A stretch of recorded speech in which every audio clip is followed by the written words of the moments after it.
네, 할렐루야.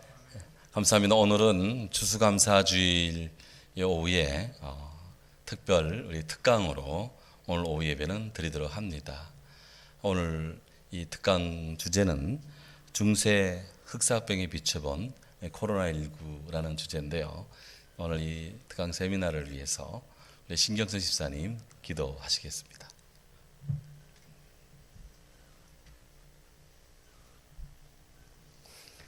기도드리겠습니다. 우리를 십자가에서 죽기까지 사랑하신 주님의 그 사랑과 은혜에 감사를 드립니다. 날마다 죽을 수밖에 없는 인생들을 하나님 돌아봐 주시고 주님 은혜 아래 살게 하심을 또한 감사를 드립니다. 이 11월에 감사의 조건이 많은 또한 추수감사절을 허락하시고 하나님께 영광 올려드리게 하심을 감사를 드립니다.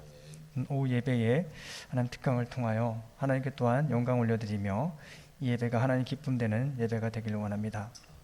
날마다 바라옵기는 우리 안동 성교교회 성도님들이 삶에서 감사가 넘쳐나서 날마다 하나님께 영광 올려드리며 그 입술로 많은 감사의 열매를 맺을 수 있는 우리 성도님들 다 되게 하여 주옵소서. 하나님 바라옵기는 우리 교회 학교를 주님께 맡겨드립니다. 우리 사랑하는 미래 세대들을 기억하여 주시고 아동부, 영아부, 유초등부, 중고등부에 이르기까지 모든 우리 자녀들 믿음 안에서 믿음을 잃지 않도록 주님 믿음 지켜 주옵소서.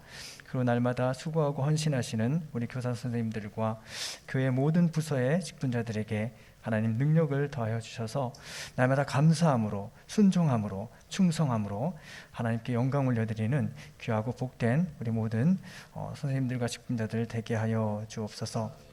하나님 우리 안동 성결교회를 통하여 영광 받으시는 아버지 우리 담임 목사님 하나님 날마다 능력의 정중에 붙들어 주시고 부목사님과 함께 모든 사역을 감당하시기에 부족함이 없도록 하나님께서 인도 보하여 주옵소서. 바라옵기는 늘 성령의 충만함으로 채워주셔서 그 모든 사역이 하나님의 은혜로 되어지며 하나님께 영광 올려드리는 귀한 사역이 되게 하여 주옵소서.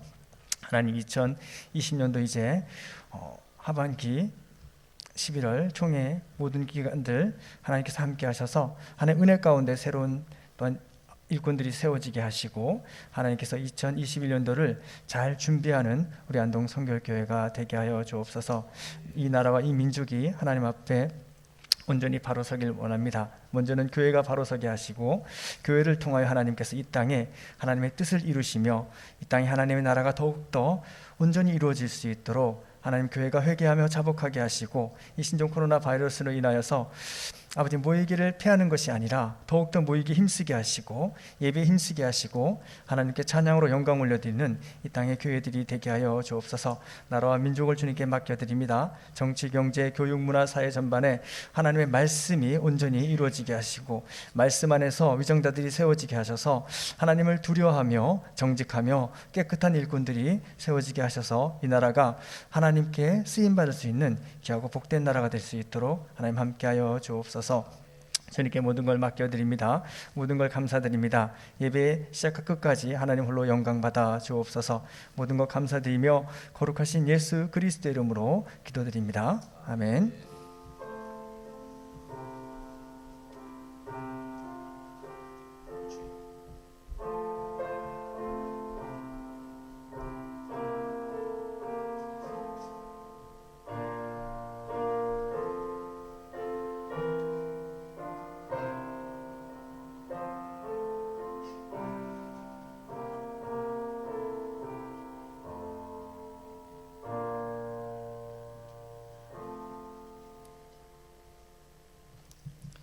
예, 감사합니다. 시편 91편 1절에서 3절 말씀입니다.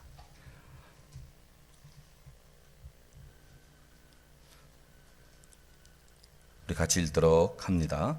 지존자의 은밀한 곳에 거주하며 전능자의 그늘 아래 사는 자여, 나는 여호와를 향하여 말하기를 그는 나의 피난처시요 나의 요새요 내가 의뢰하는 하나님이라 하리니 이는 그가 너를 새 사냥꾼의 올무에서와 심한 전염병에서 건지실 것임이로다. 아멘. 감사합니다. 추수감사주일 맞아서 오늘 제가 특강 강사로 스스로 섰습니다. 오늘 하는 특강은 중세 흑사병에 비춰본 코로나19인데요. 사실 지금 하려고 하는 이 이야기는 지난 10월 30일자 우리 한국기독교 군성교 연합회에서 나오는 군성교 신문의 특별 칼럼으로 게재된 것입니다. 그걸 기초로 해서 우리 성도님들과 이 코로나 전염병 시대에 또 이 하나님의 은혜를 구하면서 또 과거의 역사를 돌아보며 또 지혜를 얻고 또 미래적 삶을 한번 조망해 보는 그런 시간을 갖고자 해요. 오늘의 인류는 코로나19의 내습이라고 하는 미정유의 고통 속에 잠겨 있습니다. 하지만 지난날의 역사를 살펴보면 어느 시대나 크고 작은 그런 전염병으로 인해서 인류의 숨결은 늘 위협을 받아왔습니다. 몇 가지 예를 들면 기원전 430년 아테네는 스파르타와의 펠로폰네소스 전쟁 그 와중에 장티부스가 퍼집니다. 그래서 이 장티부스로 인해서 아테네 시민 3분의 2가 사망을 하는 그런 큰 비운이 있었습니다. 기원 후 165년에 AD 165년에 훈족에게서 발병한 이 천연두라는 이것이요 로마 제국에 심대한 타격을 주었습니다. 이 천연두가 로마 전역에 퍼져나가자 로마 황제 마르쿠스 아우렐리우스 황제까지도 천연두에 걸려서 희생을 당합니다. 그리고 251년에 이 천연두로 추정되는 그런 아주 특별한 그 괴질이 최고로 그런 기승을 부리는데 이로 인해서 하루에 로마 시민 5,000명씩 죽어나가는 그런 사명하는 강력한 역병이 로마 전역에 돌았습니다. 당시 초대교회 교부 키프리아누스, 우리 키프리안이라고 하는 키프리아누스는 그의 설교 속에 역병에 대하여라는 설교를 했는데요. 그 질환으로 인한 그 로마 시대 사람들의 고통이 얼마나 심대한지 생생하게 그 설교에서 전해지고 있습니다. 그래서 후대 사람들은 바로 이 251년에 로마를 전체를 죽음으로 빠뜨린 그 천년두를 소위 키프리아누스 역병이라고 그렇게 사이프리안 플레이그 이렇게까지 칭할 정도로 교회 역사 속에 전염병이 침투했습니다. 541년에 선페스트라고 알려진 유스티니아누스 역병이 또 지중해 전역을 강타했습니다. 해서 당시 지중해 권역에 있는 약 26%의 사람, 무려 5천만 명이 패스트에 의해서 사망을 했습니다. 이게 541년도 일이에요. 그리고 시간이 뒤에 흘러 11세기에는 나병, 한센병이 유럽을 강타했고요. 1337년부터 창궐한 흑사병은 유럽 전역을 죽음의 도가니로 몰아넣었습니다. 우리가 지금 코로나로 인해서 전 세계가 심대한 고통을 받는데 사실 유럽의 과거의 이 시대를 되돌아보면 아직까지 우리는 좀 더 그나마 좀 더 낫지 않느냐 뭐 이런 생각까지를 하게 되는데요. 인류의 고통은 사실 이것뿐이 아닙니다. 제레미 다이아몬드라고 하는 오늘날의 석학이 총균쇠라고 유명한 책을 썼는데요. 그 책에 보면 유럽인들이 신대륙을 정복할 때 그들이 총칼에 의해서 목숨을 잃은 사람들보다도 유럽인들에 의해서 전염되어 나가는 그 질환에 의해서 바로 신대륙 남아메리카 원주민들이 그 질병에 감염이 되어 가지고 목숨을 잃은 사람들이 훨씬 더 많다고 그렇게 폭로를 합니다. 지난 20세기만 하더라도 스페인 독감 1918년도에 전 세계를 그렇게 두려움에 떨게 했던 스페인 독감에 의해서 무려 5천만 명이 목숨을 잃습니다. 그리고 에이즈의 후천성 면역 결핍증, 에이즈의 창궐함으로 인류가 3,500만 명이 지난 세기에 사망을 했습니다. 우리나라도 예외가 아니어서 조선 중기 17세기 중엽부터 200년 동안 빈번하게 이 질병이 이런 전염병들이 창궐 했는데요. 주로 콜레라, 또 두창, 천연두라 그러죠. 그리고 성홍열, 장티푸스, 이질, 이런 홍역, 이런 각종 전염병들이 조선 땅에 창궐을 해서 조선 전 인구의 5%가 이 질환으로 다 사망을 했습니다.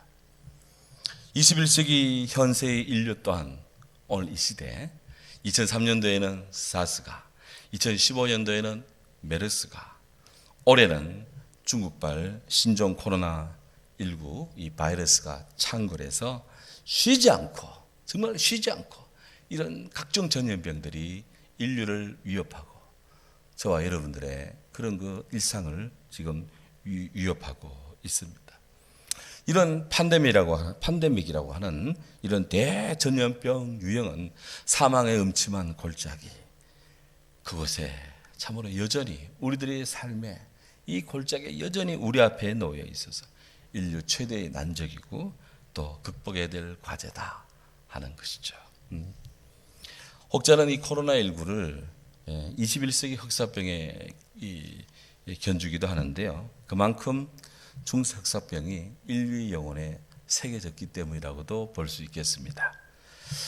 역사적 변이에는 항상 전조라는 것이 있다 그러잖아요. 어떤 큰 일이 있기 위해서는 그 앞에 그것이 일어날 수 있는 여러 가지 이상한 일들, 전조가 되는 각종 크고 작은 사건들이 많이 일어나는데 중세 흑사병이 창궐할 때도 이런 몇 가지 역사적 전조가 있었습니다.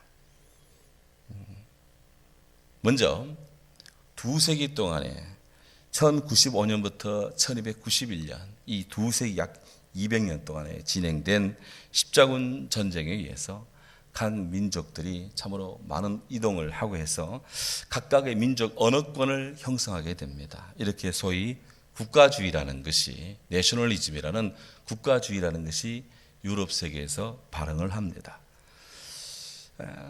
이런 국가주의가 일어나다 보니까 이로써 유럽의 단일 결속력은 자연히 약화가 되겠죠.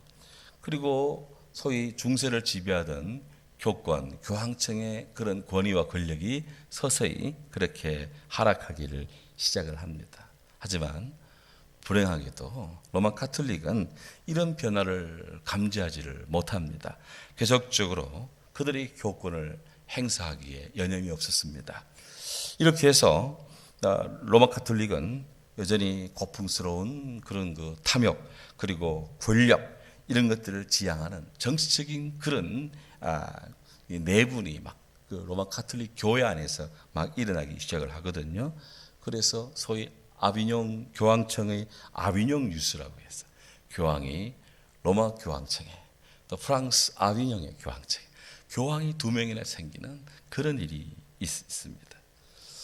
교회의 중요한 그 그룹이 나누어진다는 것은 교회의 분열 내지 성도들 영혼 속에 균열이 온다는 거예요. 그러면 늘 존경하고 사랑하고 늘 이렇게 추앙하며 하는 이런 그 모습들이 다 내부적 균열이 오다 보면 사람들에게 권위에 대한 그런 존중이 약화가 되기를 시작을 하죠. 그러다 보면 내적인 타락과 또 정신적인 그런 퇴락이 일어나게 되는 것입니다. 이 점에 유럽 인구가 굉장히 급증을 합니다. 그래서 인구가 늘어나다 보니까 자연스럽게 식량이 늘 필요하다 보니 아일랜드부터 시작해가지고 폴란드를 거쳐서 우크라이나에 이르는 그 광대한 유럽의 그 평원이 다 밀밭으로 변합니다. 그렇게 해서 유럽 사람들을 늘어나는 인구를 부양하기 위해서 많은 농업에 힘이 집중이 됩니다만은 하지만 14세기 정도 딱 접어드니까 예사롭지 않은 기후변화 또 여러 가지 상황이 겹치면서 이 유럽인들이 이렇게 농사를 짓는데 농업 기술이 한계점에 부닥치게 됩니다. 그래서 식량 증산이 잘 되질 않는 거예요. 그래서 사람들은 많아지고 농지는 많아진 것 같은데 식량이 내적인 증산이 되질 않으니까 사람들이 아사자가 속출하기 시작을 했습니다. 영양 부족이 막 일어나기 시작을 합니다. 여기다가 1315년부터 대기근이 일어나는데요. 무려 7년 동안 대기근이 일어나서 정말 사람들이 먹을 식량도 없고 짐승들이 가축들이 먹을 양식도 없는 거예요. 물도 말라버립니다. 이러니까 너무나 허약해진 사람들이 길거리에 너부러지는, 요즘 말로 하면은 면역력이 최악의 상태로 떨어지게 되는 겁니다. 여기다가 영국과 프랑스 사이에 소위 백년 전쟁이라는 것이 발발합니다. 1337년부터 1453년 사이에 영국과 프랑스가 참 엄청난 격전을 치릅니다. 백년 전쟁. 그러니까 전쟁 속에 일반 사람들이, 시민들이 얼마나 힘들겠어요. 근데 그 와중에 겨울에는 혹한이 찾아들고 여름에는 홍수가 찾아들고 정말 사람들 삶에 소름 돋듯이 그렇게 두려움이라는 것이 드리워집니다. 불확실성의 암문이 온 사람들 마음속에 쫙 깔리게 됩니다. 그래서 사람들은 너나 할 것 없이 어떤 그들의 시대의 멸망, 세상의 종말을 예감하기 시작을 합니다. 이러던 차 1347년 10월 러시아 흑해 쪽에서 실크와 도자기를 잔뜩 싣고 지중해 시칠리아 섬 메시나 항구에 한 무역선이 도착을 합니다. 그런데 그 무역선 안에 새카맣게 죽어있는 한 시신이 방치되어 있었습니다. 메시나 사람들은 이 상황이 치명성을 즉시 알아차립니다. 해서 이 배를 그들의 항구 밖으로 추방을 합니다. 하지만 너무 늦었습니다. 사람들은 눈만 마주쳐도 병이 옮는다고 그렇게 여기면서 이 병으로부터 마구 도망치기를 시작을 합니다. 바로 흑사병이었어요. 그런데 그들이 그렇게 배를 추방하고 흑사병으로부터 피하기 위해서 곳곳으로 사람이 없는 한적한 곳으로 탈출을 하고 도망을 쳐갔는데 이때로부터 1347년 10월 이때로부터 흑사병은 시칠리아 섬으로부터 시작해서 하루에 3km씩 유럽 대륙으로 전역으로 퍼져나가기를 시작을 합니다. 병의 전개 속도가 하루에 3km였습니다. 쭉쭉쭉쭉 이렇게 퍼져나가는데 당시 흑사병에 대해서는 딱히 치료제가 없었습니다. 오늘날 우리들 코로나에 대해서도 아주 명료한 그런 치료제가 나오지 않은 것처럼 이 흑사병에 대해서도 치료제가 나오지 않았습니다. 그래서 이 일선에서 흑사병을 퇴치해 나서는 그런 각지의 관리들이 있잖아요. 이 관리들이 안전을 위해서, 시민들의 안전을 위해서, 자기네 구역의 안전을 위해서 할 수 있었던 것은 딱 하나, 격리 조치밖에 없었습니다. 격리. 이탈리아의 베네치아 정부는 외부로부터 들어오는 배들, 그 배들에 혹시나 혹시나 이 패스트 환자가 같이 들어올까봐 외부에서 이탈리아 베네치아 항구로 들어오는 모든 배는 항구 저 바깥에 먼 바다에서 40일 동안 거기 있다가 항구로 접안을 하게 했습니다. 그래서 이 40일간 격리 조치예요. 우리나라는 이제 세계 각국도 마찬가지 외국에서 들어오면 2주간 강제 격리 조치를 취하는데 이 중세 때는 패스트를 예방하기 위해서 40일 동안 격리를 했는데요. 이 40일이라는 말이 라틴어로 쿼란타입니다. 쿼란타.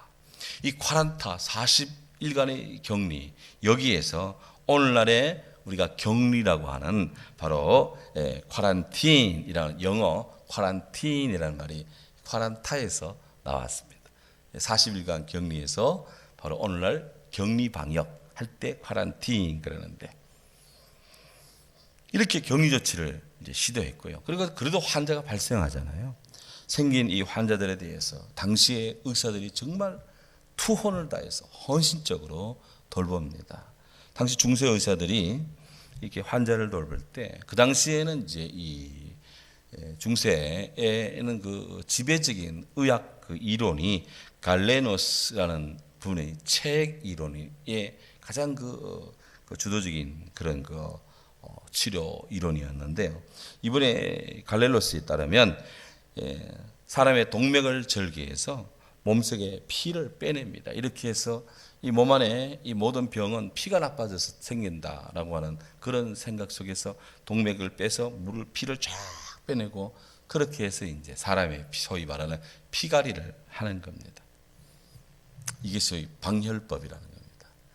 그리고 이제 그렇게 방혈법으로 이제 치료한 환자에다가 소위 여러 약재를 꿀에다가 개어서 만든 데리야카라고 하는 그 해독제 약을 만들어서 환자에게 피를 빼내고 데리야카라고 하는 약을 투입을 해서 이렇게 낫게 한다는 거예요. 그러면서 의사 선생님들도 병에 걸릴 수가 있잖아요. 그러니까 이제 의사 선생님들도 나름대로 방역복을 안전복을 입어야 되는데 그 당시 안전복이 다름 아닌 커다란 까마귀를 잡아다가 그 머리 목을 쳐서 안에 있는 걸 빼냅니다. 커다란 까마귀 부리 그 부리에다가 이렇게 가면 같은 걸 덮었습니다. 혹 중세 시대 뭐 이상한 그 그림 보면 이상한 뭐 까마귀 같은 불이 나오고 이상한 그림이 있는데 그게 어떤 뭐 마귀 사냥이 아니고 그게 까마귀 불입니다. 거기다가 뭘 넣느냐? 거기다가 이렇게 그 허브 향기를 내는 식물들 허브를 넣어서 그렇게 해서 마스크처럼 이렇게 방독면처럼 이걸 쓰는 겁니다.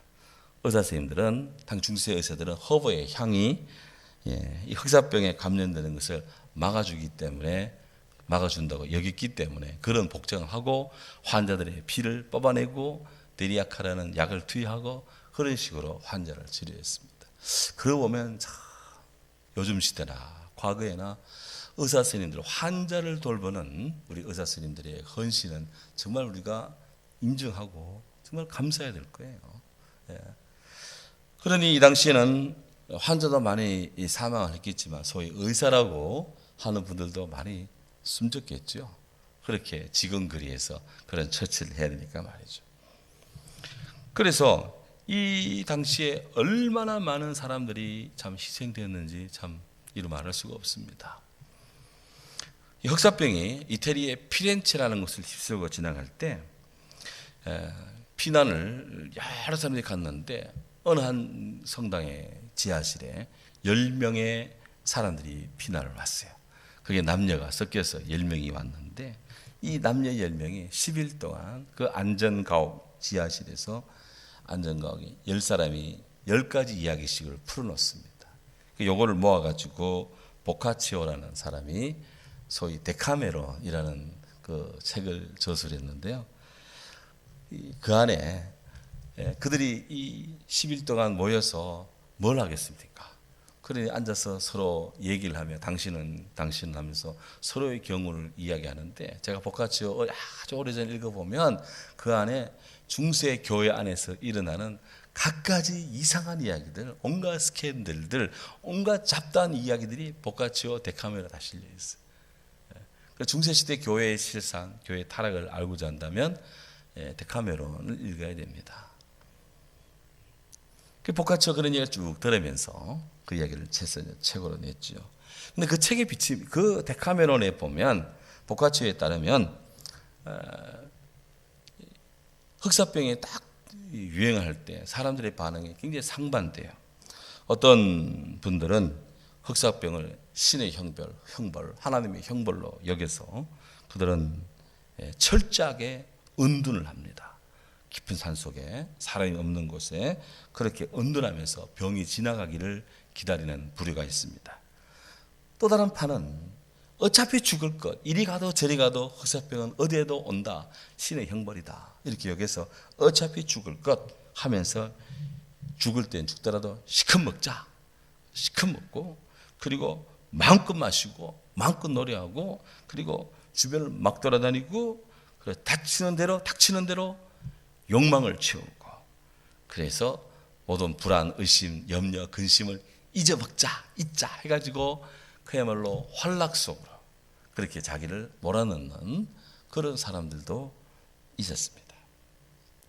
당시 중세교회는 이 흑사병을 하나님께서 인간에 대하여 이 징벌을 내리신 것이다. 인간이 하나님께 탐욕스럽고 또 신성모독이고 이단적이고 음행한 범죄에 대한 신의 형벌로 여겨서 그래서 이 종교 재판이라는 것을 열었습니다. 그래서 잘못된 이단자들을 다 색출해 가지고 교회의 이름으로 그를 처치하고 처형하는 이런 종교 재판이 이제 막 성행을 했는데요. 여기에 제 첫 번째로 가장 많이 타겟되고 종교 재판을 받은 그런 그 부류가 유대인들이었습니다.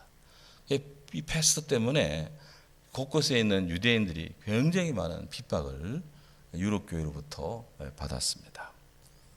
또한 그게 뿐이 아니라 당시 그 유럽의 상류층 사람들 가운데는 그래도 이 고난 속에 하나님을 바라보며 살고자 하는 그런 부류들이 있었거든요. 그 중에서 극단적으로 주님의 긍휼과 자비를 구하는 차원에서 소위 채찍질 고행단이라는 것도 만들어졌습니다. 플라겔란츠라고 하는 이 채찍질 고행단인데요. 자신들의 몸에 극단적인 이 가학을 가하는 겁니다. 채찍질을 가하는 겁니다. 그렇게 해서 자기들 안에 있는 죄를 씻어내고 죄를 그렇게 용서를 받기를 원했습니다. 이런 것들이 중세 마을에 사람들이 많이 모이는 곳에 가서 사람들이 보는 앞에서 이렇게 채찍을 맞고 막 그 못 위를 걸어가고 하는 이런 극단의 고행을 합니다. 그렇게 해서 시내의 하나님의 분노를 풀기 위해서 그런 채찍질 고행단도 있었는데 당시 일반 시민들한테는 큰 호응을 얻지 못했고요. 이 피해가 너무 극단스러우니까 너무 아주 강력하니까 교회로부터는 이 채찍질 고행단은 이단으로 지목받는 그런 일도 생겼습니다. 그야말로 중세 유럽에 타격을 가한 이 흑사병은 악몽 그 자체였습니다. 죽음을 불러서 당시 유럽인 중에 3명 중에 1명이 숨을 거두었습니다. 유럽 인구의 33%, 어떤 분들은 2분의 1까지 반 정도가 흑사병으로 죽었다. 그렇게 분석을 하는데요. 자, 이런 엄청난 그런 죽음을 몰고 온 흑사병. 인류에게 정말 치명적 죽음을 준 그런 중세 흑사병은 인류의 문명의 패러다임의 변환을 재촉을 합니다.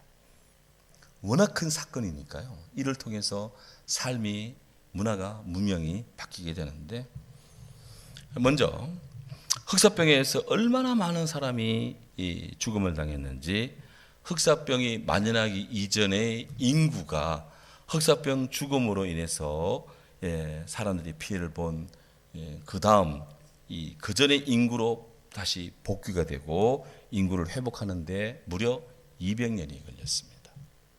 200년 동안에 인구 회복이 안 된 거예요. 그만큼 많은 인구가 희생을 당합니다. 두 번째로 흑사병에 의해서 인구 격감이 되자 중세를 지탱하던 장원 경제, 봉건 제도라고 아시죠? 그 장원 경제 이거 자체가 흔들립니다. 왜? 노동력이 있어야 모든 농장에서 일을 하는데 사람 다 죽으니까 땅 안에 있어도 일할 사람이 없잖아요. 그러니까 봉건 제도라는 것이 자연스럽게 해체가 됩니다. 그러다 보니 사회학자들은 자연스럽게 이 봉건 제도가 해체가 되면서 권력의 중앙 집권화가 이루어지게 되었다. 소위 중앙 집권제, 국가제도가 강력하게 이제 일어나기 시작합니다. 세 번째, 흑사병에 의한 인구 감소는 중세 교회에도 타격을 줍니다. 교회에 사제직을 지원하는 사람들이 줄어듭니다. 그러니까 교회에 쓸만한 사람들이 지도자가 들어오질 않는 거예요. 그러다 보니 수준 이하의 사람으로 교회에 사제를 신부를 이게 보내고 막 이렇게 하다 보니까 교회가 질적으로도 이 수준 유지가 안 되고 나름대로 교회가 타락을 그렇게 맞게 되는 교회의 부패를 가속화하는 그런 역작용이 일어났습니다. 네 번째로 이 흑사병의 죽음은 죽음의 대명사 하면 여러분 사람의 죽음 그러면 딱 떠오르는 것이 해골 또 무슨 이렇게 사람의 갈비뼈 막 쫙 드러난 앙상한 인골의 모습들 이런 것들이 연상이 되죠. 맞습니다. 그렇게 해서 어떤 사람의 해골 또 인골 이런 것들을 가지고 소위 죽음의 무도라는 그런 예술로 승화를 시킵니다. 그러니까 인간의 죽음이 인간의 예술화되는 또 그런 또 그 예술의 한 파트가 열리게 됩니다. 또 더 나아가서 다섯 번째로 흑사병은 이 무수한 죽음의 생존자들 앞에서 살아있는 사람들, 생존자들이 있잖아요.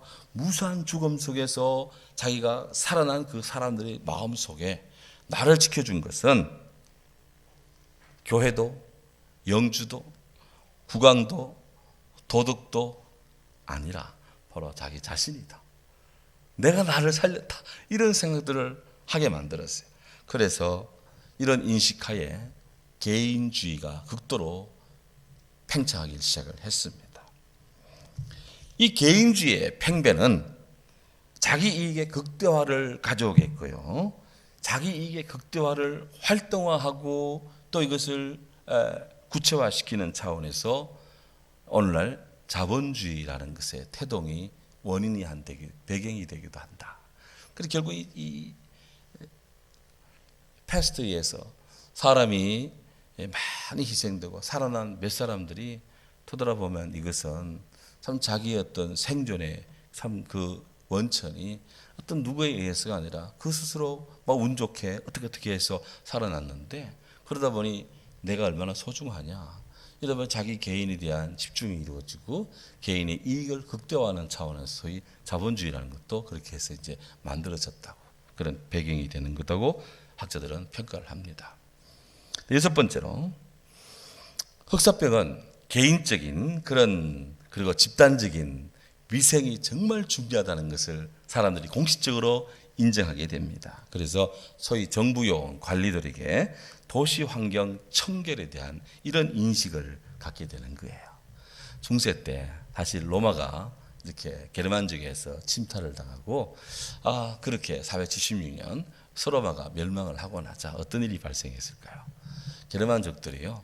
로마 시내에 3일 동안 수탈을 해가는데 그때 자기들이 하고 싶은 대로 했습니다. 하다 보니 이 게르만족들이 처음에는 말이죠. 그 로마인들에 대해 분풀을 한다고 로마인들이 막 사용하는 막 수로 또 하수로 이런 것들을 다 그냥 다 부숴버렸어요. 그러니까 3일 동안 광란에 그 파괴가 수탈이 되고 나서 그 다음에 딱 보니까 강 건너 물이 들어오는 수로가 파괴돼요. 또 화장실에 그 수세식 화장실에 이 하수도가 파괴가 돼요. 그 물이 들어오지도 못하고 나가지도 못하고 난장판이 됩니다. 그러면 사람들이 소위 중세에 요강이라는 것을 많이 사용하기 시작했어요. 요강. 우리나라만 요강이 있었던 거 아닙니다. 중세도 요강을 사용했어요. 그래서 이 요강을 비워야 되는데 언제 비울까요? 새벽녘에 사람 없을 때 비웁니다. 밤마다. 낮에는 비우기 그러니까. 밤마다 창문 열고 다 요강을 비웁니다. 그러니까 로마의 골목길은 중세 시대는 완전히 그냥 똥 오줌 천지였습니다. 우리는 뭐 길거리에 뭐 강아지들이 뭐 오줌 칙칙 싸고 뭐 똥 누고 가면 이게 더럽다 하는데 제일 더러운 게 사람이에요, 사실. 그런 일이 발생했습니다. 그러니 전염병이 끊일 날이 없는 거예요. 이런 그럼에도 불구하고 이게 잘 고쳐지지가 않았는데 워낙 이 중세 이 패스트가 워낙 강하다 보니까 사람들이 그제서야 공중위생, 보건위생이라는 것을 생각하기 시작한 겁니다. 그래서 관리들은 소위 행정적 조치를 통해서 도시 환경을 청결하게 하는 그런 이제 정책을 펴기를 시작했습니다. 결과적으로 이 흑사병은 유럽인들로 하여금 엄격한 종교적인 그런 그 생활, 그런 삶에서 벗어나서 시대의 비참성, 그리고 인간 본연의 개성, 이성의 세계를 다시 바라보는 그런 소위 문예부흥이라고 하는 르네상스의 동인이 된다고, 그런 한 원인이 된다고 그렇게 평가를 합니다. 통상 르네상스 그러면은 르네상스를 이끈 선구자 3명을 꼽는데요. 한 분은 단테, 두 번째는 페트라르카, 세 번째는 보카치오. 이 세 사람을 듭니다. 우리 정규순례에 갔을 때 단테의 생가 앞에서 사진 찍은 기억이 선한데요. 단테. 이 단테는 고전 라틴어가 아니라 당시 이태리 사람들이 일상생활에서 가장 많이 사용하는 피렌체어로 그렇게 단테의 신곡을 저술을 했습니다. 신곡은 구원의 갈망을 중세의 세계관으로 그렇게 조망한 그런 책인데요. 이 신곡에는 이렇게 단순히 구원에 관한 이야기만 있는 것이 아닙니다. 이 신곡을 들여다보면 그 안에는 구원을 향한 순례만이 아니라 단테 자신이 인간적인 모습, 그 자신의 인간적 고뇌와 인간적인 마음의 열망과 갈망, 이런 것들이 단테의 그 신곡이라는 소설 속에 다 투사가 돼요. 그래서 소위 중세시대 오직 하나님을 찬양하는 소리만이 있던 시대에서 인간 본연의 소리가 단테의 신곡을 통해 울려지게 되었다 하는 것이죠. 그래서 인간의 모습에 대한 조망이 단테를 통해서 사람들이 접하기 시작을 합니다. 두 번째로 이 페트라르카라고 하는 이가 있는데요. 이 페트라르카는 세계사에서 보면 이번엔 시인이자 최초의 인문주의자로 최초의 르네상스 사람이라고 그렇게 평가를 받는데, 이번엔 그 라우라라고 하는 여성에 대한 사랑의 시집을 짓습니다. 그것이 칸초니에레라고 하는 그런 시집인데, 여기서 인간과 자연의 있는 그대로의 아름다움을 노래합니다. 그전에 주로 교회에서 하나님에 대한 찬양만 있었는데, 이 페트라르카에서 인간에 대한 노래, 자연 그대로에 대한 노래를 하게 되는 거예요. 그래서 사람들이 신을 향한 눈에서 인간과 자연의 세계, 삶을 바라보는 그런 눈을 갖습니다. 이렇게 해서 소위 인간에 대한 재발견을 인식을 하게 되는 것이 이제 문예부흥 르네상스라는 것입니다. 또한 그 르네상스의 선구자로 데카메론을 꼽아야 되는데요. 이 데카메론의 저자 보카치오, 그는 당시 교회의 이 타락, 또 수도사들의 위선에 대해서 날카로운 풍자를 그리고 그 비판을 하는 그런 것인데, 이렇게 해서 그 시대 사회상을 적나라하게 묘사해서 이 보카치오의 데카메론은 근대 소설의 효시라고 그렇게 평가를 받습니다. 이렇게 해서 중세 흑사병의 창고를 전후로 한 일련의 번역은 아드 폰테스, 라틴어로 본질로 돌아가자. 결국 인간이 죽음으로, 인간이 패스트에서 수도 없이 문드러지면서 인간 본연의 모습이 그냥 다 드러나는 거예요. 그래서 소위 본질로 돌아가는 진정한 본질에 대한 재발견, 르네상스 운동을 촉발을 시킵니다. 동시에 이 흑사병으로 시작된 이 르네상스는 교회에도 영향을 주어서, 그러면 교회의 타락, 교회의 부패, 이런 것에서 다시 교회가 교회의 본질로 돌아가자라고 하는 교회의 본질로 돌아가는 운동, 종교개혁이 일어나는데, 바로 교회의 본질이 어디 있느냐?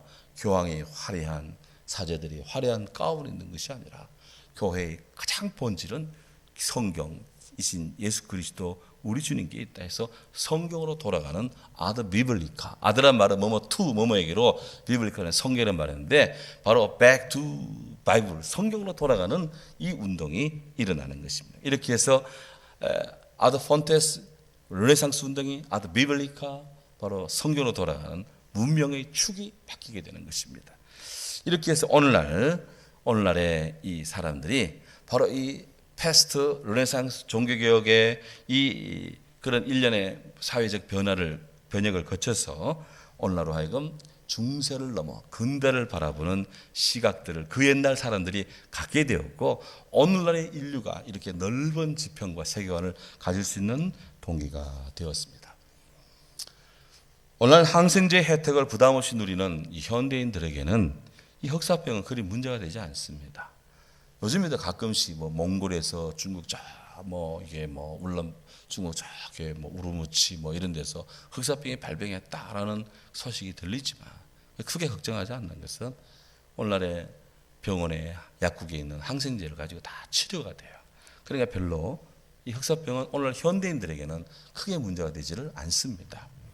하지만 백신도 치료제도 아직 없는, 그래서 사회적 거리두기, 마스크에 의지하여서 코로나19와 힘들게 이렇게 맞서고 있는 현대인들에게는 사실 굉장히 더 힘든 이 오늘날 우리 시대에는 과거 이 패스트보다 우리가 더 힘들다고 그렇게 여길지는 모르지만, 다시 역사를 수평적으로, 역사에는 가정이 없다고 합니다만은 수평적으로 비교해 보면 우리 시대의 문제는 과거에 비해서는 참 그래도 우리는 행운하다. 행운함.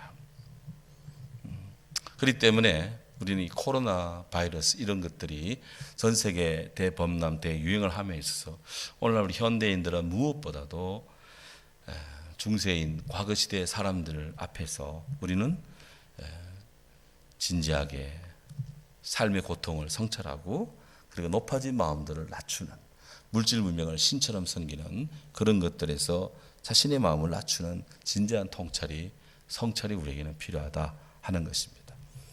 언제인지는 모르지만 조만간 이 코로나19에 대한 백신이 나오고 치료제가 양산이 되면 코로나19의 강습 또한 지나갈 것입니다. 벌써 많은 이 사계의 전문가들은 애프터 코로나, AC, 애프터 코로나 이후에 어떻게 살 것인가는 다양한 전망을 내놓고 있습니다. 대부분의 정치 전문가들은 이 코로나 방으로 인해서 각국 정부가 작은 정부에서 큰 정부를 지향한다. 그러다 보니 권위주의적인 정부가 들어설 것이고 또 세계 각지에서 이런 그 권위에 대한 어떤 권위주의 강화로 인해서 또 일반 민주적인 것과는 충돌이 일어날 수도 있다. 이렇게 얘기하기도 하고요. 또 사람이나 어떤 자본이 더 이상 국경을 넘기가 쉽지 않을 것이다. 그래서 소위 탈세계화, 지금은 세계화 시대였는데 글로벌라이제이션, 지금은 세계화, 지구촌 마을 시대에서 이제는 거기로부터 떨어져 나오는 다시 자국 중심의 탈세계화 정책이 가속화될 것이다. 그렇다면 지금의 경제 시스템 가지고 세계 무역을 하던 나라들은 상당한 타격을 받을 것이다. 소위 말하는 세계 경제가 장기 불황에 직면할 수 있다. 내수 위주로 가야 되니까 수출이 안 되니까요. 그러니까 상당한 어려움이 지금 예견될 수 있다. 이렇게 전망하는 분도 있습니다. 또한 포퓰리즘 정책이 난무하다 보니까 왜냐하면은 당장 이 코로나 때문에 뭐 이렇게 일을 못하고 또 장기적으로 쉬는 데를 위해서 국가에서 얼마라도 생활비, 얼마라도 최소한의 뭘 이렇게 주다 보면은 이게 소위 말하는 인기 영합주의, 포퓰리즘 이 정책이 이제 굉장히 많아지고 심하게 말하면 난무까지 되는 상황이 되는데 그 와중에 청년 실업이 가중화될 것이다. 지금 일하는 사람들은 더 열심히 일을 해야 되잖아요. 그래야 잘리지 않고 살 수가 있으니까. 그러니까 지금 사람들이 적당한 시기에 적절하게 은퇴를 하고 해야 빈자리에 청년들이 이렇게 사회 진출할 수 있는데 계속해서 현직에서 일을 잘하면 밑에서 올라오는 사람들이 설 자리가 없는 것이다. 그러니까 이게 어떤 사회 직업에 있어서 순환이 일어나지 않는 그런 꽉 막힌 경화의 시대가 올 것이다. 그렇게 또 예상을 하는 분들도 있습니다.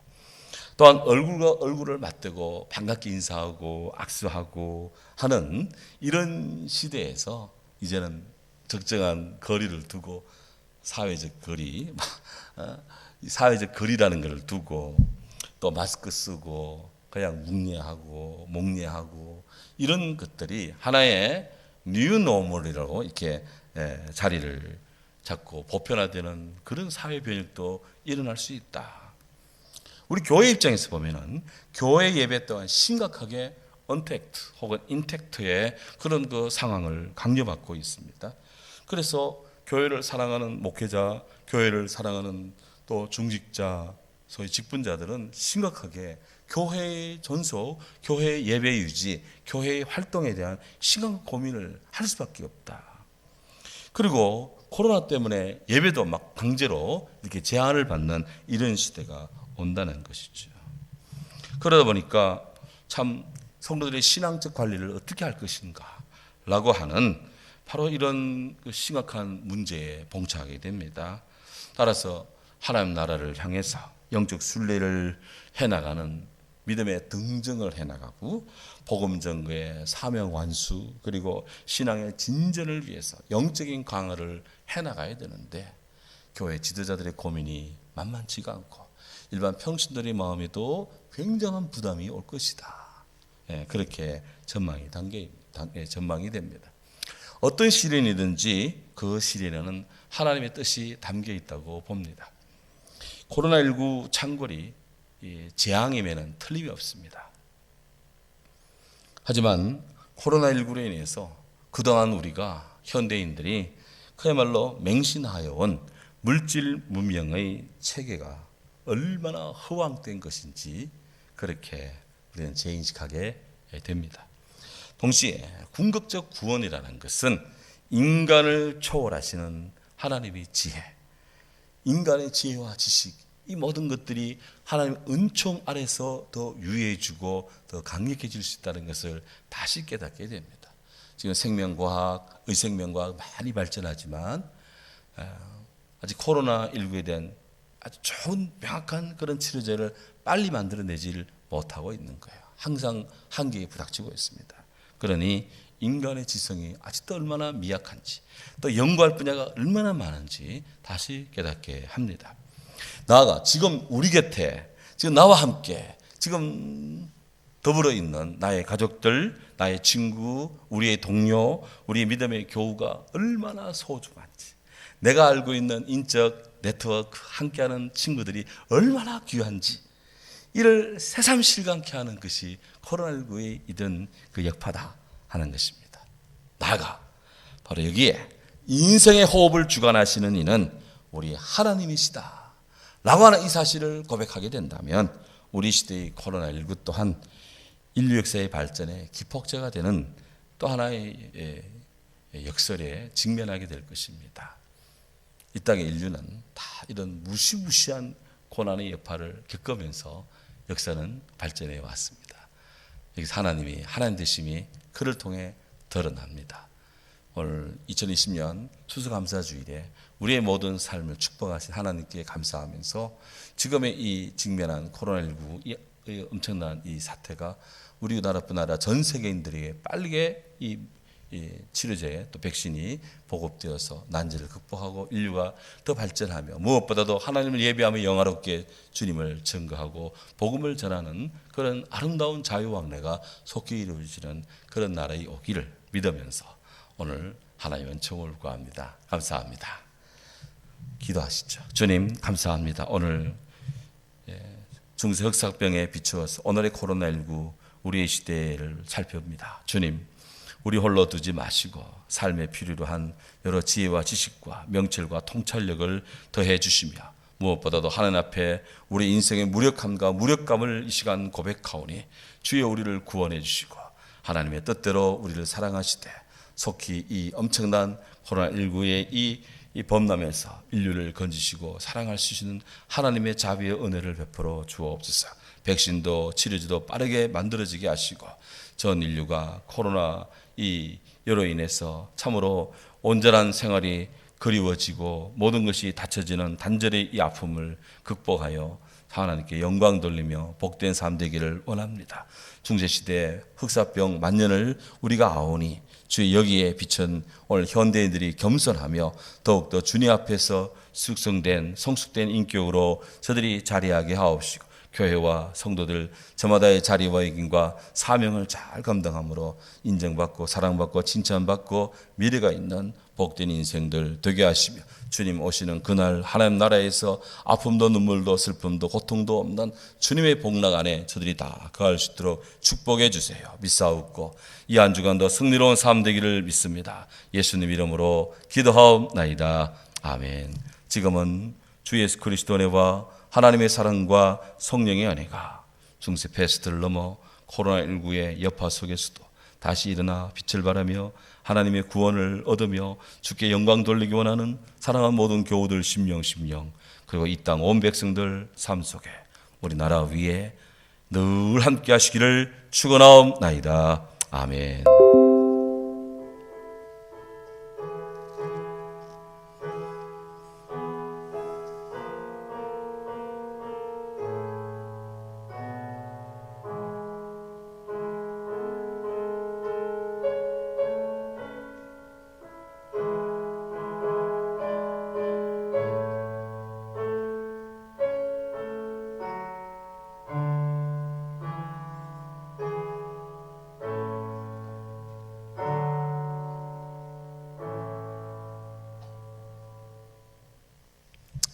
장기간 수고하셨습니다. 감사합니다.